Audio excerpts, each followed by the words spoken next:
Hello hi అండి. ఈరోజు మనకున్న పేర్ల మీద హిస్టరీకి ఉన్న లాజిక్ని తెలుసుకుందాం. ఏంటంటే కొన్ని పేర్లు ఉంటాయి. స్వామి అని, ఛాయ అని, ఉషా అని, పద్మం అని పేర్లు ఉన్నాయి. కానీ ఈ పేర్లన్నీ ఎవరో తెలుసా? ఈ పేర్లన్నీ సూర్యభగవాని భార్యలు పేర్లు.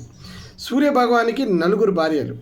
ఫస్ట్ ఆమె ఏమంచి స్వంజ్ఞ, రెండో భార్య ఛాయ, మూడవ భార్య పద్మం ఆర్ రాగి, నాలుగో భార్య ఉషా.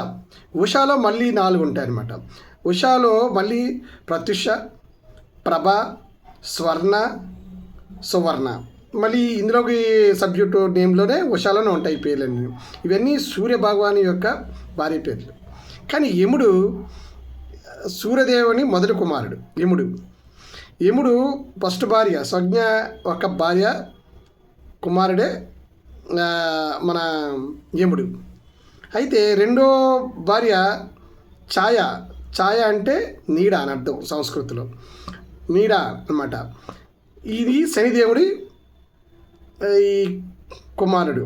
అంటే ఈ ఛాయ ఒక కుమారుడు శని. అంటే యముడు శని దేవుడు ఇద్దరు పినతండ్రి అన్నదమ్ములు అనమాట. పినతల్లి అన్నదమ్ములు. అయితే యముడు ఎప్పుడైనా పాదాలు చూసారా? మన సినిమాలో చూపించేటప్పుడు కింద పొగ పెడతాడు. హోమ్ డూమ్ జోమ్ అని వస్తుంటారు కదా, కింద ఎప్పుడు పొగలో చూపిస్తారు కానీ కాలు చూపించరు.